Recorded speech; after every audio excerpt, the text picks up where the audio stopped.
We're joined now by Jerry Jones, brought to you by Ford. Ford is the best in Texas. Jerry, how you doing this morning? Hey, guys. Good morning. Morning to you. All right, Jerry, you come on every week, win or lose. You answer questions. You know the Tolos and the Cowboys fans want answers today. What answer do you have for how this team is playing right now? We're not playing very well. Are you embarrassed? Are you embarrassed as an organization about how the team is playing? Get your damn act together yourself. Okay? Now, we're going to have a good visit this morning, but settle down just a little bit. I mean, as a Cowboys fan, Jerry, we've got a lot to go over. Now, go on with your question, but I'm going to give you the answers I want to give you this morning, and I don't like your attitude to come in. I've been traveling all night, and I don't have the patience to jack with you today. I understand that, Jerry. I'm just saying, like, emotionally. Okay, let's get with it and let's ask some questions. All right. The right kind of questions. Who gets the GM anger after a game like this? Is it the coaching staff? GM gets his GM anger. But you're great, guys. Give your anger. We've got players out there that didn't have a good game last night, hadn't had a good game the last 3 games. We've got to play better. That's all there is to it. Is there anything in particular or a series of things in particular that you want to see that goes along with playing better? Is it tackling? Is it special teams? When you have as many things that were off kilter as we had last night, you've got a nice litany of places to start to correct. Now, just like we all do, you take the ones that are the most obvious that you can do the most about, and you correct those as to the extent that you can.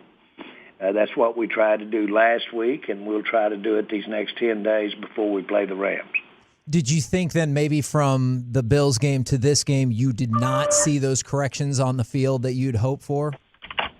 Well, the main thing is that you hope to start with, let's hope that you make some field goals.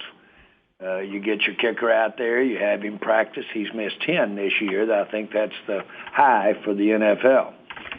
Those are important in the momentum of the game. They have been the last 2 games in particular. And so you go out there. Of course, you guys have been out there. You know how they practice, and you work on those field goals. You are very unlikely to make a dent in or do your field goals better by going out on the street right now. They're just not available, and I'm talking about kickers. Well, and I guess that pretty much answers my question, but I was hoping that you would walk us through the process more of Maher staying here. I'm giving you my answer. Okay. So you go ahead and ask your questions, and I'll give you my answers this morning. Are there any other players out there or any other positional groups that you will take a look at since y'all did the kicker tryout last week? Are there any other players y'all will look at? Not at this time of the season, no. There is not and should not be available talent. As you can imagine, all teams are playing. All teams are basically looking for ways to adjust their roster for injury. But as far as going out at this stage of a football season and really making a material impact at any location, will we continue to try? That's what we do every day out there is continue to try. We bring people in for tryouts. You've got to take into consideration the limited amount of time at this time of year that you get a player ready to go. Normally when we bring a player in, we might spend 2 or 3 weeks. The rules themselves allow for you not to have to put that player on the roster for a period of time so that you can practice him with your team when you have your practices. You won't have any more padded practices in all likelihood. I'm not sure we have an allocated padded practice left in this season. And so we basically bring players in. You practice them with your team at whatever their position group is, and you see if they're ready to play. That more often than not does not happen immediately when you bring them in. These guys haven't been out here in the kick and kiss situation. These guys haven't been out here kicking in competitive situations more likely than not. I'm talking about the ones that were on the street. But you basically evaluate what you've got compared to what's available for you. We got Jerry Jones here on the KNC Masterpiece after last night. And Jerry, the front office put together this team. We've been talking about, I've heard a lot of people say that the talent might not be as good as we thought it was. Do you think that the talent that y'all put together is better than they played the last couple weeks? We have not played at the level that I thought our personnel would play at when I look back on the entire season.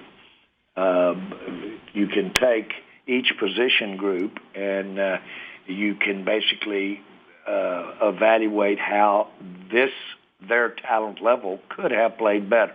That's what you strive for.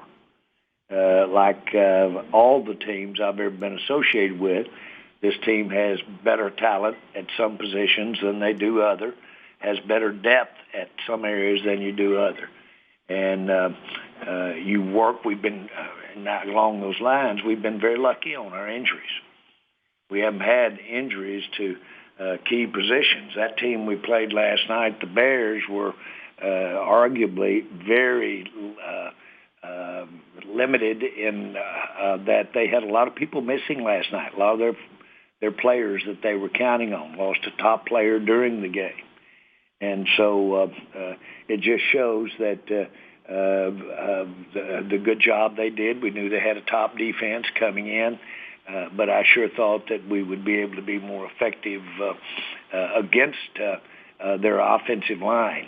And that's real surprising. We haven't looked at the tape. Now, this is kind of a unique phone call we're having because I have not had an opportunity to look at the tape when you asked me about how we can do better than we did last night. Now, when you talk about where that talent is and it's not up to the expectation that you wanted it to be, at this point in the season with 3 games left, still in position to be in the playoffs, what do you have to change as the GM, as the coaches? Do they have to change the tactics for motivating or getting the best out of that talent? Yeah, as you know, in the NFL, you may not, but I'll inform you, about 10% of your players get 2/3 of the money. 10% of your players get 2/3 of the dollars. And if you've got that contracted into long-term contracts, then you have some real challenges, especially in a short period of time, especially in a period of time when you aren't in free agency or you aren't in a more designed, you can't make trades now. But because of that, you've got a pretty restricted window at this time of the year. It's designed that way to readjust your personnel. So any bit of improvement, and I do emphasize that, we could have a lot of areas that if you combine them and it's total, or you look at the individual areas, there's a lot of room for improvement out there. We basically are making pre-snap mistakes that will kill you. That's basically jumping off sides and dead ball fouls. You're making some serious mistakes in the kicking game. There's no question about that. That kick that went out of bounds on the kickoff, those kinds of things really set you momentum back after we went down and made the touchdown. So at the end of the game. So, all of those things give you a lot of areas for improvement. Is there any part of you that gets tired of hearing the questions about Garrett's job security, and do you understand why those questions keep coming up? Of course I understand why they come up. Our fans are interested in what they're frustrated that we're not playing better, and I understand that, and I know that goes with the territory. And so I fully expect to have those questions, and I know that if you really think about it, if I did have answers as to different directions regarding talent, if I did, I would not share them right now because, first of all, if you've got other team's talent in mind, that's tampering. Even if you had them something in mind, unless they're not involved in the National Football League right now, and it wouldn't be smart if they were involved other places. So, we want to do a good job here. I want to do a good job with you guys, but there's a whole bunch of time when I have to bullshit the hell out of you. Mm-hmm. I totally understand that because of some of the answers you just can't give. Do you understand bullshit? Yeah.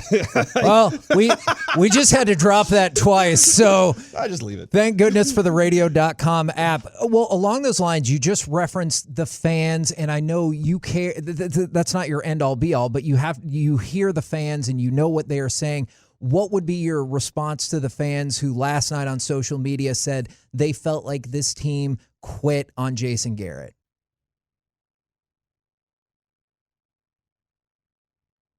Oh, all right. That's it. Oh. Seems like he didn't want to answer that question, Kevin. Okay. All right. Well, that was super fascinating. Yeah. So 877-881-1053. Call in right now. You can text in right now as well. That was a tough day. That was a tough loss for Jerry Jones last night. Obviously, frustrated by what was going on throughout the evening. And hopefully everything will keep rolling along. But hopefully they can put this thing back together and finish this season off. Kevin, I think that's all the fans really want is finish the season off, maybe make a run. But I think more than anything else, Cowboys fans are ready to move on from what the coach they have, and I think that's where their situation is. Sorry, that was surreal, man. And people are texting in and they have all kinds of opinions and everything like that. But at the end of the day, I know we have a job to do, but I'm also a fan. Corey is the biggest Cowboys fan that I know. And we grew up in the Metroplex, and I don't know, the same fury that so many of the fans are feeling this morning, that is the way that we're feeling. And people are asking, did he hang up? I don't think he hung up, but we had to get rid of a couple of curse words, and apparently perhaps the system dictates that if you have to do that in back-to-back, then the call will drop out. Oh, no. So I want to point out I had a couple other questions I really wanted to get into. I never thought I would say this, but we had to end the call due to a little bit of swearing. So that is kind of where it went right there. We got our program director, Gavin Spittle, joining us right now. Oh, all right, hold on. Yeah, pop his mic up. Yeah, pop his mic on, Danny. What happens is that we have a delay system in the radio station, and when certain words are used, we hit the dump button and it cuts down. If you hit it twice in a row, which I had to do because of the two swears, that automatically cuts everything off of the radio station minus the host. So we hung up on Jerry? We did, actually. Holy crap! Oh, my God. We did it! No. Is that not a victory then? No. Okay, hold on. Well, Gavin, as a matter of fact, we have Jerry Jones back right now. Jerry, how you doing? Good. I had been talking all this time. I'm sorry. Apparently that we had dropped. Yeah, the certain word that got used, we had to, and the system kind of panicked a little bit. But I'm so glad that you're back. Thank you very much. So my question was, and I know you were addressing it, I apologize, you have to repeat yourself, is what would your direct message be to Cowboys Nation, to the fans who felt like the team quit on Garrett or in general last night? We've seen every aspect of this team do better, every aspect of the team. One of the things, it needs to have a coordinated effort. We have all understood that, and our fans know that. But we've seen this team play better than this in recent times, like different parts of it as recent as last week or the week before. And I'm talking about segmented parts of it. So you aren't being totally unrealistic if you expect better play from certain areas of the team. We've had plays executed better than we did last night. We've had our kicker make some of the longest kicks in the history of the NFL. We should expect him to be able to drive the ball deeper sometimes when we have kickoffs as opposed to out of bounds. And it goes through the roster that way. Because we've seen it, because we know these players, then it's not totally unrealistic to think that we can get them together at the same time when we play the Rams and play better. If I hadn't seen it, if you didn't see them do it and haven't seen them do it in recent times, it'd be different. That should have some, at least gives you a basis of realistically thinking you can play better. As far as quitting on Jason Garrett, you got to remember that when you quit on your coach, then you quit on yourself, because we're all a part of this. And you're absolutely right. When we started this show, the one that deserves the most responsibility is the one that ultimately makes the decision to put what players out there and put what coach out there. That's the general manager. In this case, it happens to be the same man that owns the team. And I completely understand the fans' frustration with me. Jerry, we've heard Troy Aikman throw this out there, that he doesn't think that Amari Cooper is quite right. And whenever you're watching him play, and I've heard you say a number of times, have you seen a guy do it before?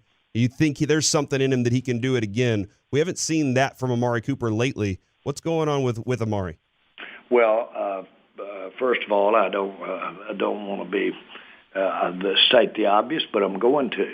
That play made in the end zone last night for a touchdown, the last near the end of the ball game, is my most recent look at him doing something right. Yeah, and that's Amari Cooper. And can he do that? Is he physically able to do what we saw him do in the end zone at the end of the game? The answer is yes, he can. And you say, well, why don't, even when he's double covered, why don't you go to him more? Just go to him more.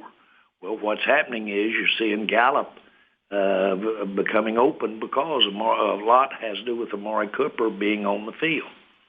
So all of those things are reflective of a positive thing about him being there. I'm not trying to defend one way or the other how right he is. I know that Troy was talking about his physical condition. Mm-hmm. And so you never know. I know this. He works through a lot of bumps and bruises, but they all do. I'm also curious about the status physically of LVE. Still week to week, or what do we know about that? Who is that? Leighton Vander Esch. Sorry. Yes. We'll take a look at him this week. Something that I really don't have a read if he's any closer to actually getting on the field this week than he was last week. He should be improving. And Jerry, we got through the tough parts, the tough questions. The fun stuff now is how do you get the positive? How do you look forward and say, okay, you're still in first place. I know people don't want to hear that, but a playoff run can change a lot of people's feelings. Well, we all feel like hell if you're that close to or not close to it, but you're interested in it. And I wouldn't trade that for anything in the world. It's apathy that would shake your temper if you're in my shoes. And so that passion can be directed positively if we would play better.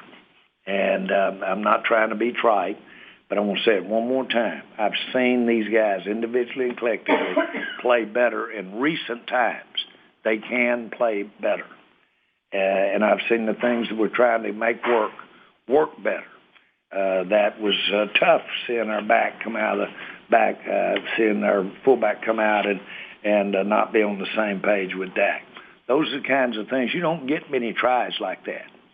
And so we've just got to get better on the times that we get our chance to have our ups in baseball terms, so to speak. But it's there. It's there. And I've seen situations with players and team that it was not there, and it was dreaming to think that it was there. But we've seen in evaluation, once you've seen a player do it, once you've seen them do it, you know they can do it. And I know this team is capable of playing better than it is. And I know you've heard the ire from the fans, but you don't feel like there's any apathy from the fans, correct? Oh, I see them the opposite. I'm seeing a hell of a frustration from the fans, and I'm seeing it from everybody involved here. So, they I understand that. I just told you I would have expected that, and I know good and well that there's nobody in the NFL that's any more responsible for what's going on out on the field than me. And so I'm certainly have that kind of frustration as well. Now, what I do is I get mad, I scream in my pillow. That low, eerie thing you're hearing go across Dallas, that's me screaming in my pillow. And so the bottom line is that you can imagine I'd like to make this better. We're all doing the same thing, Jerry. All right, go fix this thing, all right? Yes, yeah. And then I'll move on to the country's problem. All right. Oh, seriously, man, that's fair. That's very fair. Jerry, do something. Go fix it. Do something different, even if it's wrong. Go fix it. I get it. You got this. We got faith in you. Thank you very much, sir. Thank you. There he goes, Jerry Jones, brought to you by Ford. Ford is the best in Texas, Kevin. I'm just glad that we reached a logical end to the conversation this time, as opposed to the first time that we had to end the conversation. So I very much appreciate that. Holy cow! There's a lot to digest from all of that. And make no mistake, Autoflex Leasing Fan Text 877-881-1053. I see not all of it because there's a lot, but I've seen a lot of it. Some enjoyed it, some hated it, some hate us, some are mad at the team. But a lot of people have a lot of opinions. Let's dissect some of what Jerry said and also ask the question, would the Cowboys record be in another division? All of that next right here in The Fan.